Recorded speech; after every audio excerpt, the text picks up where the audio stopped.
The fluctuating temperatures have left these nectarine buds here quite vulnerable, since they are already in full bloom. The cold temperatures at night could easily kill any chance this potential fruit could grow. Behind this fence lies one of Pittsburgh's city landmarks, the Point State Park Fountain. Unfortunately, the fountain's been closed since 2009, leaving many people angry and asking, without the fountain, what's the point? The new pup caused quite a stir here just a few hours ago as it took its first swim.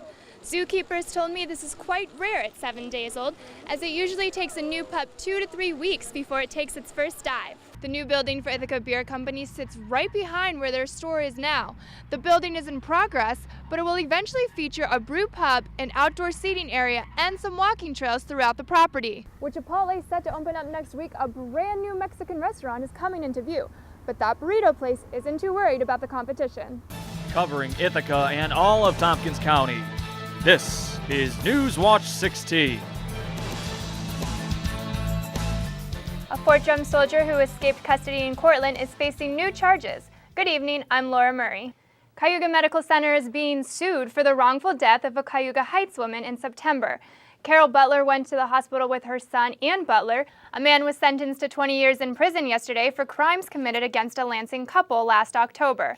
Bradley Brown pleaded guilty to second-degree aggravated sexual assault, 2 counts of second-degree kidnapping. 5,000 pounds of pine nuts have been recalled throughout Wegmans stores in New York, Pennsylvania, New Jersey, Virginia, and Maryland. The Arts Festival has its normal attractions, including the diverse art displays. These art vessels are a new addition this year. A smell similar to that of rotting flesh emitted from Cornell University's Kenneth Post greenhouse earlier this week. A rare plant, generally referred to as the corpse flower, bloomed on Sunday. To be able to see that expression, those exclamations of wonder in children's and adults' faces and what they say is just really, we feel just kindred spirits all around. Frankly, I had no idea how much interest there was going to be. There was just incredible interest and energy around this. Officially called the Titan arum, the flower is only found in a very small part of Sumatra. To date, there have been only about 140 known cases of the plant blossoming in cultivation. We're really dealing with maybe one plant in cultivation, flowering maybe once a year or less. When the greenhouse first opened on Sunday, the line stretched halfway down Tower Road.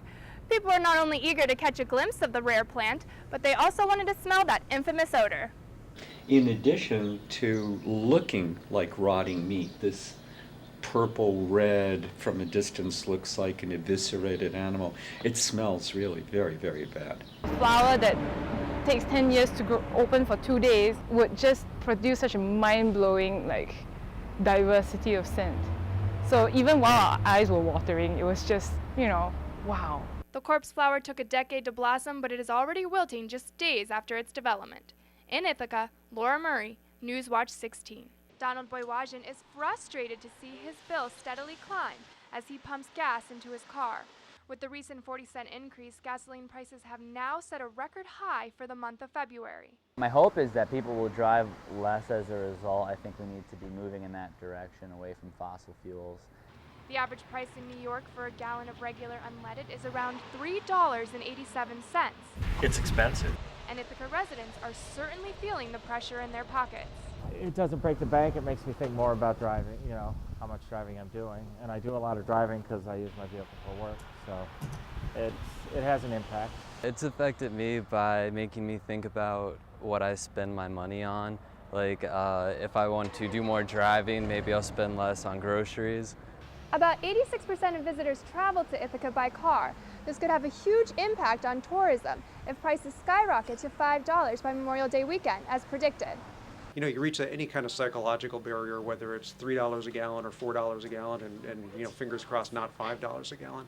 But at some point, people just say, enough, I've got to save money, I can't travel. And that's when it really adversely affects us. While our visitors continue to come in the same amount of numbers, they came from much shorter distances. So we lost business from 4, 5, 6 hour drive times. Well, we picked up an equal amount of business from anywhere from staycations, people in Ithaca deciding to vacation in Ithaca.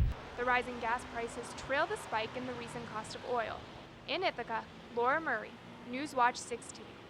The town of Dryden is preparing to defend its ban on natural gas drilling before the Tompkins County Supreme Court on Friday. The Health and Human Services Committee of Tompkins County is proposing to sell the county's home health agency to HCR Home Care. New York's second-largest public employees union adopted a new contract agreement today after the original agreement was voted down heavily. Coming up on Newswatch 16, is the snow here to stay?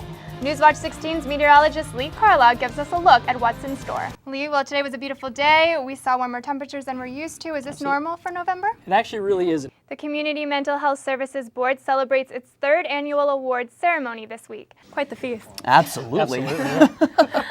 All right, Lee, what can we expect for weather tomorrow morning? For all of us here at Newswatch 16, have a great night.